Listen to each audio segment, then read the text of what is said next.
احمد حمدي عبد المجيد.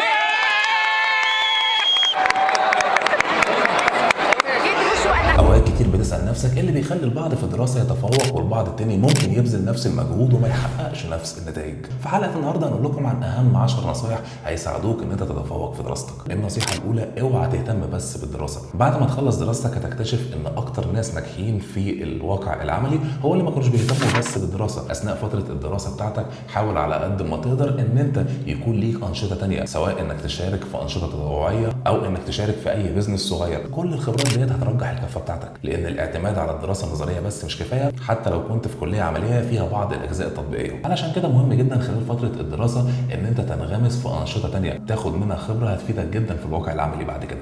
النصيحة الثانية، اوعى تغش. ما تنساش طبعا ومن يتق الله يجعل له مخرجا ويرزقه من حيث لا يحتسب. اي حاجة انت بتبنيها على باطل فهي باطل حتى ولو جزء صغير. حاول دايما طول الوقت انك تعتمد على نفسك وعلى مجهودك في اي معرفة انت بتكتسبها. بعد كده لما تطلع للواقع العملي هتكتشف ان كل حاجة انت اتعلمتها بنفسك وما غشتهاش فرقت معاك جدا. النصيحة الثالثة، ابدأ بدري جدا في المذاكرة على قد ما تقدر. واحدة من اهم النصايح اللي هنقولها النهارده وهي انك تبدأ تذاكر بدري.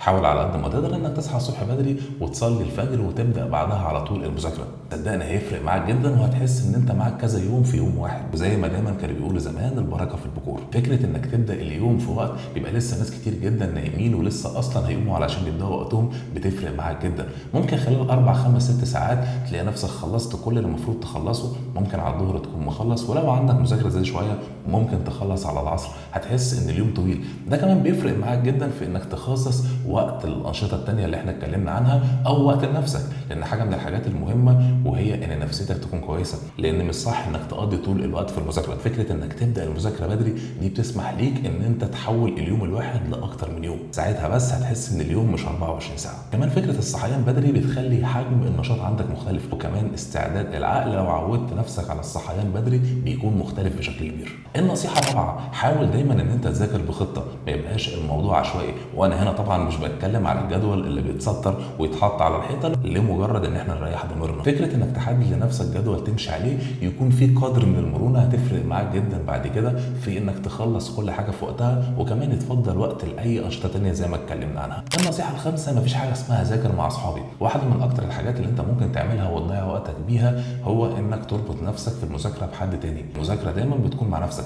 قد يكون ده رايي خطا او بناء على تجربتي انا، ويكون لحضراتكم تجارب تانيه، لكن صدقني الافضل دايما ان انت تركز مع نفسك وما تقارنش نفسك كمان بحد. لكن ده ما يمنعش انكم ممكن تتبادلوا الاراء او الخبرات او نتائج المذاكره اللي انتوا وصلتوا لها مع بعضكم. النصيحة السادسة، حاول توزع مذاكرتك على السنة بالكامل. الفكرة المنتشرة ما بين المصريين اللي هي فكرة ان انا الم المنهج اخر يومين 3 مش صح. يمكن عمليا الموضوع ده بيحصل، لكن زي ما ذاكرت الكم ده كله بسرعة هتنساه بسرعة ومش هيفيدك كتير بعد كده في الواقع العملي. خلي بالنا من نقطة مهمة، قد يكون جزء من الدراسة محتاج ان هو يتطور، لكن بعد ما تتخرج هتلاقي ان في جزء منها انت هتمارسه في الواقع. هتيجي بعد كده في اي انترفيو هتلاقي نفسك ناسي حاجات هي بديهيات عندك لان انت ذاكرتها في وقت قصير جدا. وفي وسط شغلك كمان هتلاقي نفسك حاجات كتير من اللي انت كنت بتدرسها ناسيها، وده نتيجه للطريقه الغلط اللي انت ذاكرت بيها الكلام ده. علشان كده اتكلمنا عن ضروره وجود جدول يكون متوزع طول السنه يريحك وفي نفس الوقت يساهم في انك ما تبقاش مضغوط في الفتره الاخيره اللي بتكون قبل الامتحان. النصيحه السابعه، وقت المواصلات.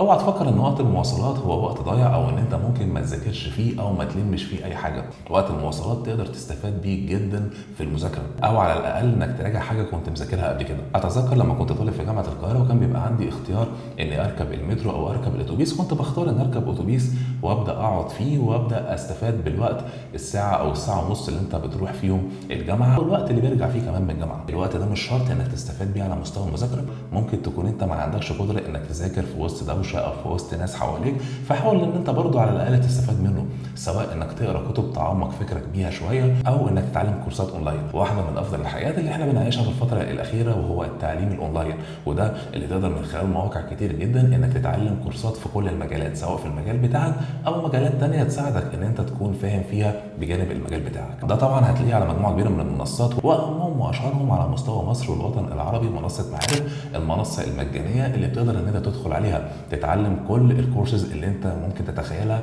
في اي مجال ممكن تحتاجه. واللي مش بس بتستفاد انك بتاخد الكورس، لا كمان بعد ما بتخلصه بتاخد شهاده مجانيه معتمده في المجال اللي درسته. النصيحه الثامنه: خصص وقت لنفسك. اوعى تفكر انك عمرك هتكون متفوق وتحقق النجاحات اللي انت عايزها ونفسيتك مش كويسه. زي ما قلنا، تقسيمك وتنظيمك لليوم وكمان انك تبدا بدري بيسمح لك انك يكون عندك وقت كويس جدا لنفسك تقدر تعمل فيه اي انشطه تانية، وتقدر كمان ان انت ترفه عن نفسك، ودي حاجه مطلوبه جدا وهتساعدك في التفوق في الدراسه. النصيحه التاسعه وواحده من اهم نصايح النهارده، وهي انك تزرع نفسك في وسط صالح ومتفوق. اصحابك اللي انت بتختارهم هم اللي هيختاروا لك الطريق اللي انت هتكمل فيه.